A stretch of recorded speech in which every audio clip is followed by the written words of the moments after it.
جی دوستو، میں ہوں دی انڈوز کے ساتھ انتظار حیدری. ہمارا چینل دیکھتے رہیے اور سبسکرائب کیجیے اور اپنی رائے کا اظہار بھی کیجیے. قومی اسمبلی میں آج کشمیر کے معاملے پر بحث ہو رہی ہے. یہ بحث گزشتہ روز شروع ہوئی تھی اور آج بھی یہ بحث جاری ہے اور متفقہ قرارداد بھی منظور ہو رہی ہے. شاہراہ دستور سمیت وفاقی دارالحکومت اسلام آباد کی اہم ترین شاہراہوں پر مختلف بینرز بھی لگائے گئے ہیں اور کشمیری بھائیوں سے اظہار یکجہتی بھی کیا جا رہا ہے. کشمیر کے حوالے سے پاکستان کی خارجہ پالیسی کس سمت میں جا رہی ہے؟ کیا صرف قراردادیں منظور کرنے سے یہ مسئلہ حل ہو جائے گا؟ ارکان پارلیمنٹ اس وقت مختلف قسم کی تجاویز بھی دے رہے ہیں. کیا ان کے اوپر حکومت غور کرے گی یا نہیں کرے گی؟ کشمیر کا مستقبل کیا ہے؟ میرے ساتھ دو سینئر صحافی موجود ہیں.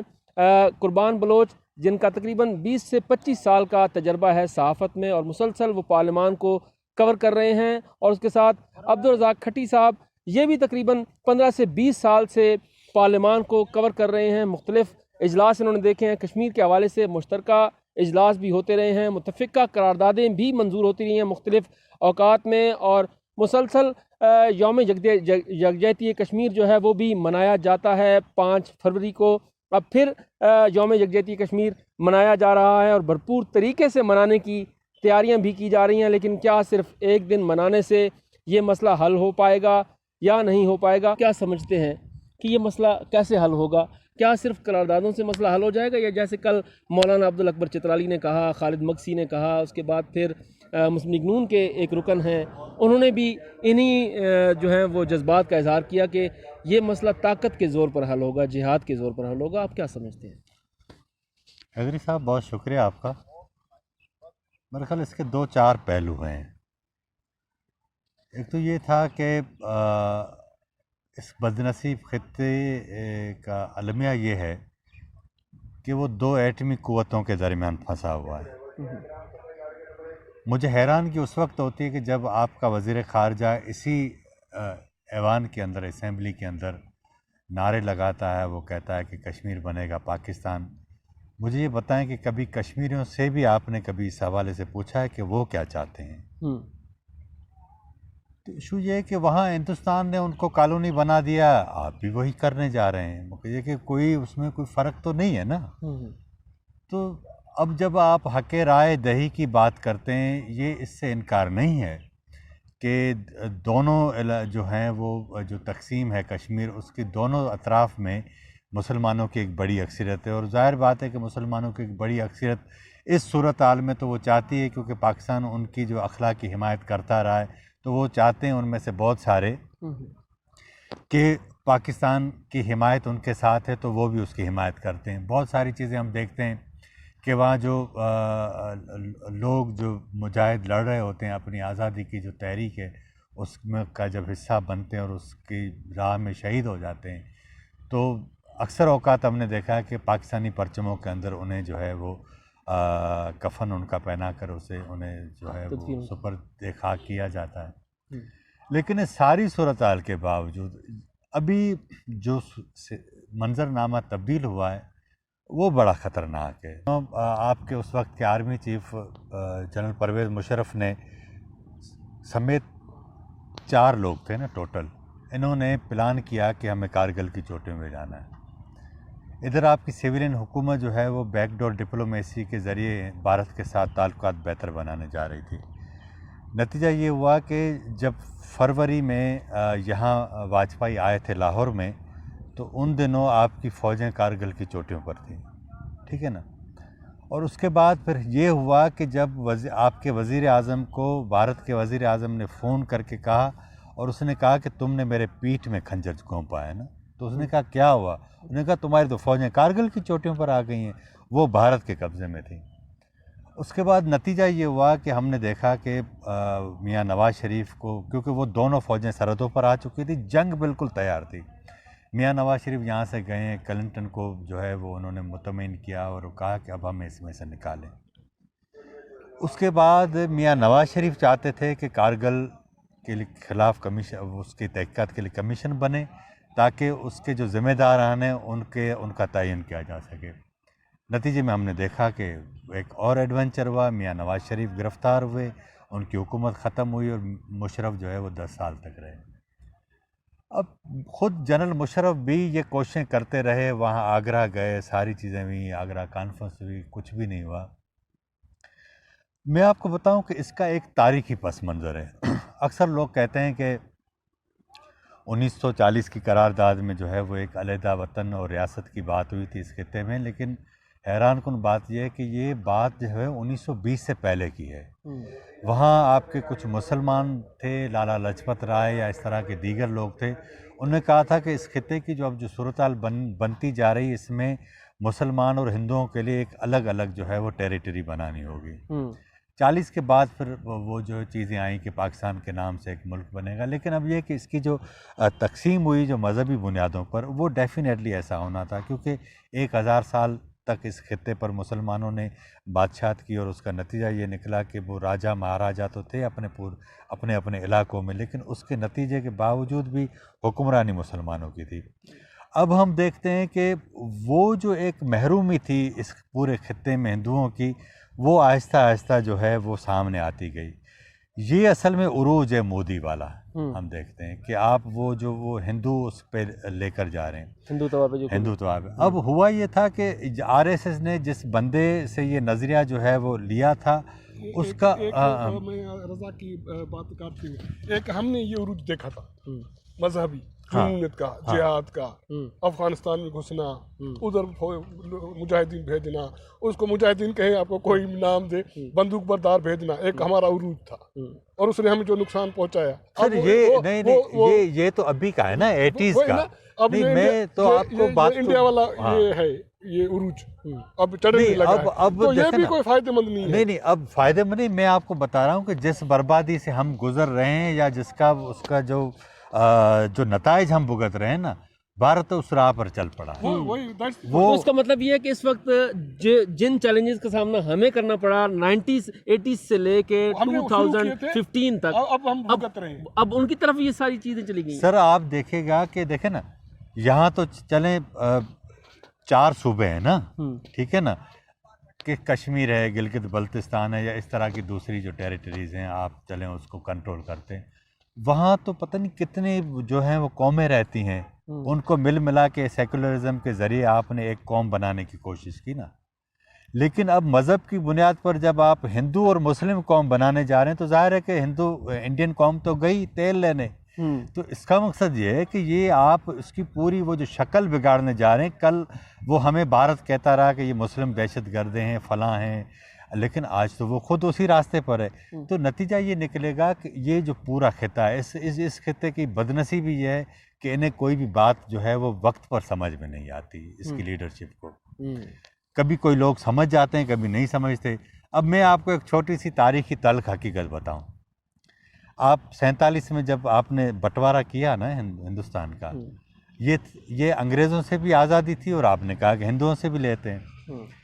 نہرو گورنر جنرل نہیں بنے, لیکن آپ کے محمد علی جناح گورنر جنرل بھی بنے, اور انہوں نے وہ جو برطانیہ کا جو بادشاہ تھا, یا کنگ یا کوئین تھی, ان کا حلف لیا تھا, ان سے وفاداری کا حلف لیا تھا. تو آپ یہ سارا وہ ہمارا ایشو یہ ہے کہ وہ بر صغیر کا پورا کھانا خراب ہوا. اب یہ کہ ایک مسلسل آپ ایک بادشاہ سے گزریں, وہ ایسے بادشاہ جنہوں نے اپنی بیویوں کے قبروں کے اوپر تو محل بنائے, لیکن کوئی بڑے ہسپتال نہیں بنائے, کوئی بڑی یونیورسٹی نہیں بنائی. تو اس طرح کی صورتحال میں پھر 1000 سال کی بادشاہت ظاہر ہے اس طرح کی نتائج دے گی. اس کے بعد انگریز آیا, ایک ادارے لے کر آیا. میرا خیال ہے, میں سمجھتا ہوں کہ وہ اس خطے میں نہ آتا تو شاید اور ہی منہ کالا ہوا ہوتا ہمارا. اس نے ایک پورا سسٹم دیا, ریونیو سسٹم دیا, ڈرینیج سسٹم دیا, ایریگیشن سسٹم دیا, سب کچھ چیزیں دی, ریلوے کا سسٹم دیا, ادارے بنائے. تو آپ کے پاس تو کچھ بھی نہیں تھا. تو یہ ان فرنگیوں سے آپ نے تو جان چھڑائی, لیکن اب جو یہ ایک ایلیٹ جو وہ چھوڑ گیا تھا, آپ اس کے اندر پھنسے ہوئے. ہندوستان کا جو ہے وہ دلت ہو یا پاکستان کا کوئی غریب ہو, مسائل دونوں کو ایک ہے. چھت نہیں ہے, روٹی نہیں ہے, کپڑے نہیں ہیں. ہمارا مسئلہ بھی وہی ہے, اس کا مسئلہ بھی ہے. لیکن آپ دیکھیں کہ ایک اشرافیہ ہے, وہ پاور میں ہوتی ہے, وہی سارے کام کرتی ہے. لیکن اب مسئلہ یہ ہے کہ ایک طرف تو اشرافیہ ہے, ایک طرف غریب ہیں. وہ دلت غریب ہوں, یا وہ بلوچستان کا غریب ہو, یا وہ سندھ کا ہو, پنجاب کا ہو, یا خیبر پختونخوا ہو, یا گلگت بلتستان اور کشمیر کے محروم افراد ہوں.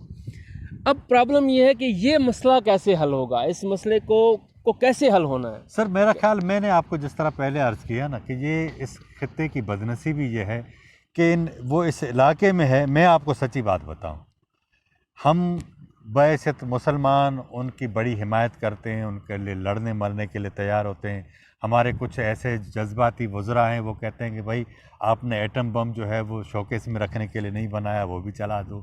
ان سب کی خواہش اپنی جگہ, لیکن عقل جو ہے ان دونوں خطوں میں جو دو ممالک ہیں ان کی عقل یہ کہتی ہے کہ اس خطے میں اگر ملک بن گیا تو پانی کا سارا کنٹرول ان کے پاس ہوگا, اور وہ سارا پورا سسٹم, اور وہ اس خطے کا سب سے بڑی قوت بنے گا. تو یہ دونوں قوتیں نہیں چاہتی, وہ اس کو اسی طرح چاہتی ہیں. اس کے نتیجے میں پاکستان میں ہماری اسٹیبلشمنٹ کا دکان چلتا ہے, وہاں ان کی اسٹیبلشمنٹ کا دکان چلتا ہے, نتیجے میں وہ بھی پستے ہیں. تو دو دکانوں کو چلانے کے لیے ظاہر بات ہے کہ تیسروں کو تو آپ کو پیسنا ہوگا. تو یہ سادہ سی ایک عام آدمی کی سی بات ہے, وہ تو میں اس طرح سمجھتا ہوں, یہی مجھے سمجھ آتا ہے. ٹھیک ہے, آپ یہ سمجھتے ہیں کہ یہ مسئلہ نہیں حل ہوتا نظر آ رہا ہے؟ یار میں عام آدمی کا ایک وزڈم ہے نا, آپ کسی دکان پر چلے جائیں, وہاں لکھا ہوتا ہے کہ کشمیر کی آزادی تک ادار بند ہے. اس کا کیا مقصد ہے؟ اس کا مقصد یہ ہے کہ آپ یہ مسئلہ حل ہونا ہی نہیں ہونا. اس کا مطلب مگر یہ کہ آپ نے دیکھا نا کالونی انہوں نے بھی بنایا, ہم نے کون سے بلا تیر ڈالے ادھر. سر جو چیزیں ہم نے کی ہیں نا ماضی میں ایز اے خطے میں, وہ پاکستان نے کی ایک تجربات کی, میں نے پہلے بھی بات کی, اور وہ ہم اس کا بھگت رہے. اب یہی وجہ ہے کہ پاکستان آج آئسولیشن کا شکار ہے. آپ کی کوئی دنیا میں نہیں سن رہا, کیونکہ آپ نے بندوق کی بات کی, آپ نے ایٹم بم کی بات کی, آپ نے طاقت کی بات کی, اور دنیا اب اس طرف نہیں جا رہی. دنیا مختلف سائنس کی طرف جا رہی ہے, ٹیکنالوجی کی طرف جا رہی ہے, انڈسٹری کی طرف جا رہی ہے. اب تو اور تو چھوٹے لوگ دنیا میں توانائی کے جو ضروریات ہیں وہ چینج ہو رہی ہیں. فیول آپ کا ختم ہو رہا ہے, آپ سولر پہ جا رہے ہیں, آپ ونڈ پہ جا رہے ہیں. تو یہی وجہ ہے کہ ہم نے جب وہ چیزیں اپنائی جو دنیا چھوڑ چکی تھی, اس کا ہم بھگت رہے ہیں کہ اب آج ہم اکیلے کھڑے ہیں, ہماری کوئی نہیں سن رہا. شاید جو انڈیا کرنے جا رہا ہے وہ بھی اسی نتیجے پہ پہنچے گا, کیونکہ ہماری تھنکنگ وہی ہے, سیم ہے. وہ ایک ہی خطے کے ایک گھر کے لوگ تھے, اب بٹوارا ہو گیا, ہم الگ, دو بھائی الگ ہو گئے. سوچ یہ ہے کہ ہمیں یہ سوچ چینج کرنی پڑے گی, تب جا کے ہم اپنے مسائل حل کر سکتے. لیکن کشمیر کا مسئلہ اس سینس میں حل ہونے جا رہا ہے دنیا میں, میرا جو خیال ہے کہ جو انہوں نے تو اس کی وہ خصوصی حیثیت ختم کر کے اپنا ایسا بنا لیا, آپ کے کورٹ میں بال چھوڑ دی کہ آپ بھی اپنا ایسا بنا لو. لیکن مجھے لگ یہ رہا ہے کہ آنے والے دنوں میں یہ بات ادھر ہی جائے گی, اور ہاں یہ پاکستان کا حصہ بنا دیں گے. اور مجھے جو لگتا ہے مگر یہ کہ تو کشمیر تو رول گیا نا پھر. وہ تو میں تو وہی کہہ رہا ہوں نا کہ وہ تو بدنصیب سارا خطہ ہوا. مجھے تو خوش فہمی یہ تھی کہ وہ صوبہ بنائیں گے, لیکن ہمارے جو کشمیر کے دوست ہیں وہ تو کہتے ہیں کہ پنڈی ڈویژن کے 2-3 ڈسٹرکٹ بنیں گے. یہ وہ جو پورے سیاسی جدوجہد کشمیر کے حوالے سے کرتے رہے, ان کی رائے تو یہ ہے. تو یہ بڑی تشویشناک بات آپ نے کی. میں ان کی رائے آپ کو بتا رہا ہوں. اگر ان کی رائے ہے تو یہ بہت تشویشناک. بہت سارے کشمیری دوست ہیں, وہ میڈیا میں بھی ہیں, تو ان سے بھی بات چیت ہوتی رہتی ہے. وہ ان کی جو سوچ ہے, اب وہ ظاہر ہے وہ ان کی مجبوری ہے, وہ ایسے مین اسٹریم پہ نہیں لا سکتے. لیکن یہ چیزیں ہے, وہ سوچتے ہیں کہ ہمیں کچھ نہیں ملنا, ہم ایسے بیٹھک بنائے جائیں گے. اب پہلے انگریزوں کو تھے, پھر انڈیا کے تھے, اب آپ لوگوں کے ہوں گے. اچھا, انڈیا نے اربوں روپے وہاں انویسٹ اب کیے ہیں نا, کیونکہ وہ ان کو ٹورزم کے حوالے سے سارا کرنا ہے, لداخ یہ سارے. آپ نے تو وہ بھی نہیں کی, ہسپتال نہیں بنائے, کچھ نہیں بنایا. مجھے یہ کہ آپ کسی کے گھر کسی دوست کو ساتھ رکھتے ہیں, کسی کے ساتھ سفر بھی کرتے ہیں نا, تو اپنے جو کھانا اس میں سے بھی ساتھ بٹھاتے, حصہ دیتے.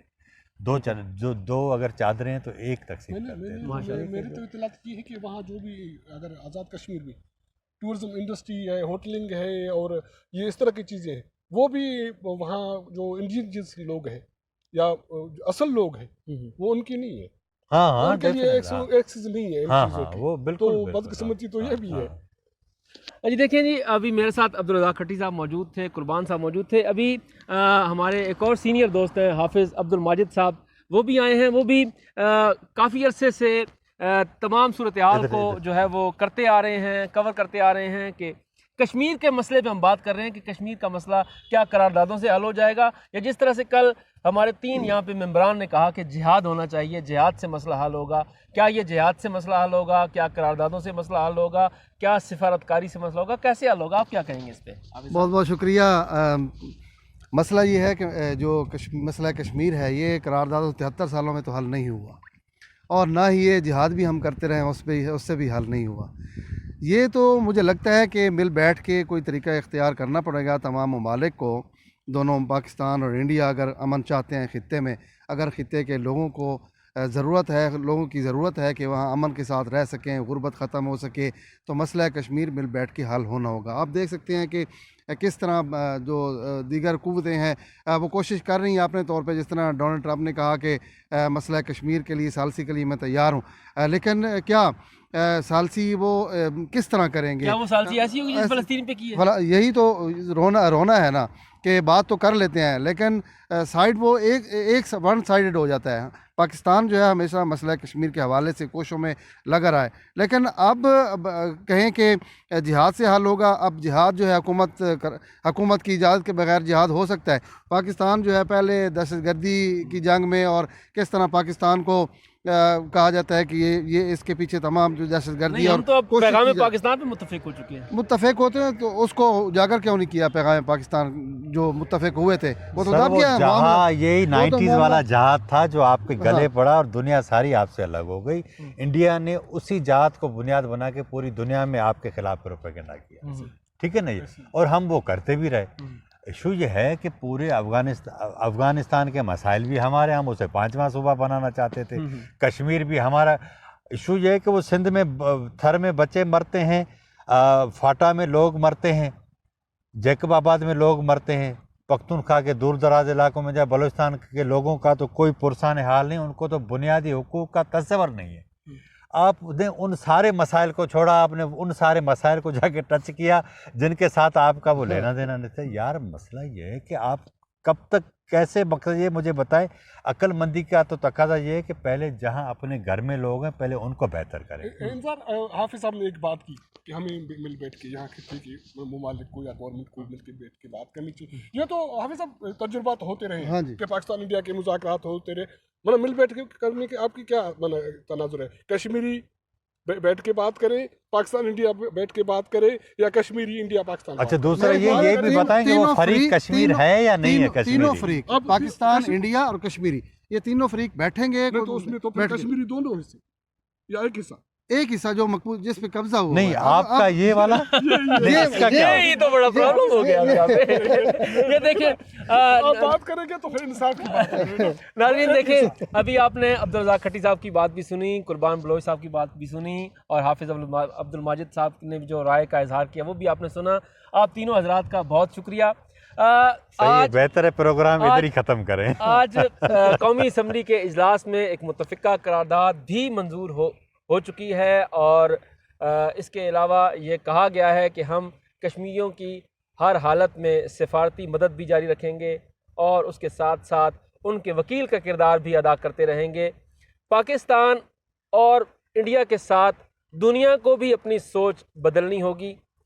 میرے معزز اور سینئر دوستوں نے جہاں تک کہا، اور جو میں نے اب تک خلاصہ اس کا میں سمجھاؤں، وہ یہ ہے کہ جب تک سوچ کو نہیں بدلا جائے گا، چاہے وہ مسئلہ فلسطین ہو، چاہے وہ مسئلہ کشمیر ہو، چاہے وہ مسئلہ محروم طبقات کی ترجمانی ہو یا انہیں حقوق دینے کا ہو، اس وقت تک یہ معاملات حل نہیں ہو پائیں گے۔ اس پروگرام کے ساتھ مجھے اجازت دیجیے اور اپنی رائے کا اظہار ضرور کیجیے۔ شکریہ۔